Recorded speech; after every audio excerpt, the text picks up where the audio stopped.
que era na hora anterior já não é mais.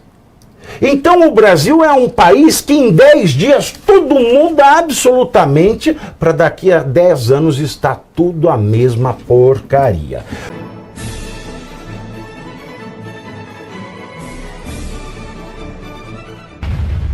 Que era na hora anterior já não é mais. Então o Brasil é um país que em 10 dias tudo muda absolutamente, para daqui a 10 anos estar tudo a mesma porcaria. Vamos então à primeira pauta, porque por decisão judicial, a plataforma X, o antigo Twitter, restringiu a exibição de uma publicação do jornalista Paulo Figueiredo para usuários aqui no Brasil. Na postagem, Paulo Figueiredo reagia a uma reportagem do Metrópolis, uma reportagem deste portal sobre o relatório do Departamento de Estado do governo Trump, que citava o Brasil como uma das principais fontes de substâncias químicas para a produção de drogas no mundo. O que não é nenhuma mentira, o que todo mundo está careca, mais careca que o Alexandre de saber. Na postagem, o jornalista escreveu o seguinte, aspas, para o que o Paulo escreveu. O trabalho continua. Conscientizamos o mundo com sucesso de que o Brasil era uma ditadura violadora de direitos humanos. Agora, todos saberão que também é um narco-estado. Alexandre de Moraes pode espernear e censurar à vontade. A verdade sempre será revelada. Fecho aspas. Em contato com o Metrópolis, Paulo Figueiredo, que mora nos Estados Unidos, disse não ter sido alertado antes sobre a retirada da postagem. Uma outra conta do jornalista no X, aberta por ele depois do bloqueio do perfil original, determinado por Moraes lá em 2023, ainda mostra essa publicação.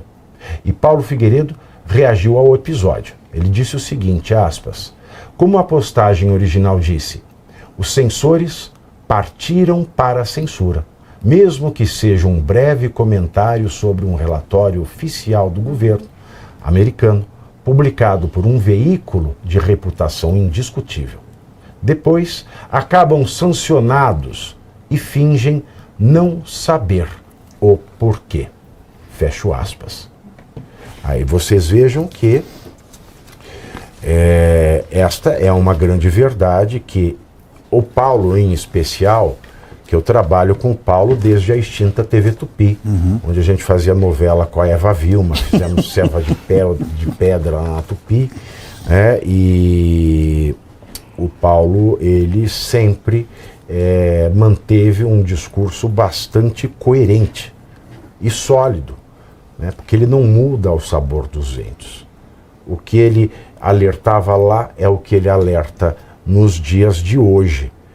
E ontem ou hoje, eu não lembro, que é tanta notícia, mas eu não lembro, eu vi que o pessoal da Globo News, né, naquela rodinha de samba que eles fazem lá, com os jornalistas e jornalistas, eles estavam preocupadíssimos, não é, com a censura que o Gilmar Mendes impunha ao Romeu Zema através do pedido de inclusão do ex-governador de Minas no inquérito das fake news, que é aquele inquérito ilegal, todo mundo sabe que é ilegal, do Alexandre de Moraes, que é um inquérito inquisitorial.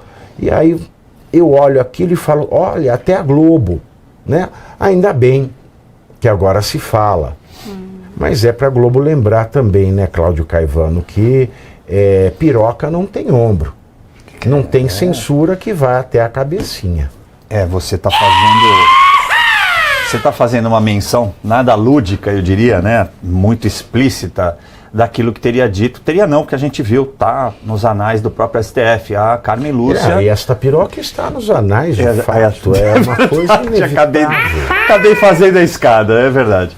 E ela disse exatamente isso. Não, censura só é proibido na Constituição. É vedado, não pode. Não, mas nesses momentos, para a gente defender a democracia, então só um bocadinho. E o bocadinho, tá, até hoje, como você disse, não tinha ombro.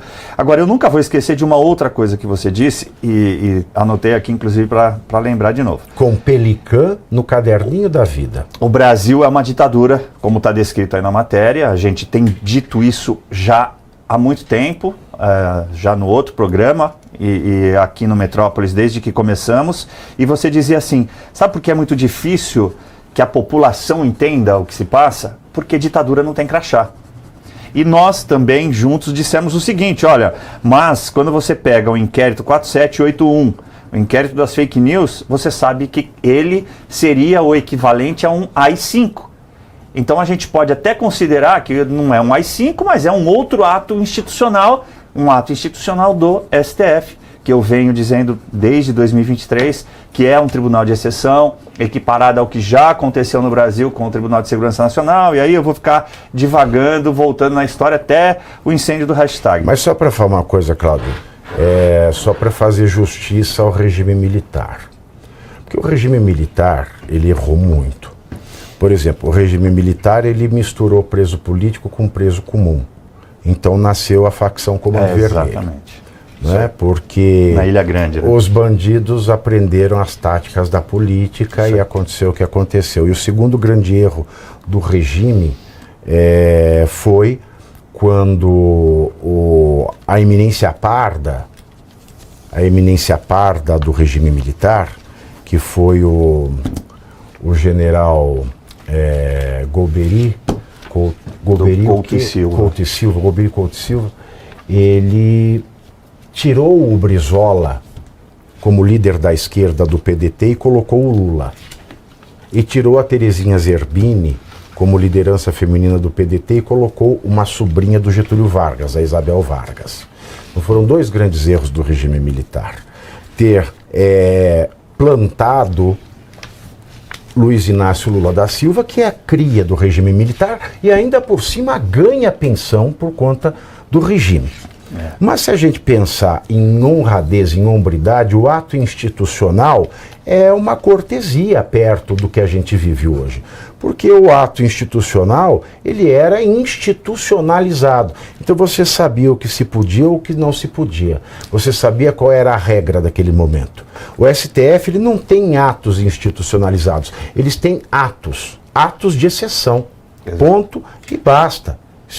Isso é uma grande vergonha, isso é um grande perigo, e se a gente tem problemas de violação de direitos humanos com o regime militar, nós temos muito mais problemas de violação com o regime militante do STF. Sem dúvida alguma. E você usa um outro termo, de uma outra vez você se utilizou. Então eles tiveram mais coragem de serem explícitos. Olha, tá aqui, é censura sim. Mais honradez, mais gentileza. Até. Exato, até com a população para dizer, olha, é por isso, estamos fazendo isso por este motivo e agora vocês perderam parte dos seus direitos constitucionais. E com o STF, como você disse, não tem. Isso é totalmente velado. A imprensa, naquele momento, trabalhava de forma até mais livre do que hoje, e hoje não. Ela é um serviçal do governo ditatorial, que é justamente a aliança entre o governo executivo e o STF, né? Ou seja, o judiciário. E mais cruel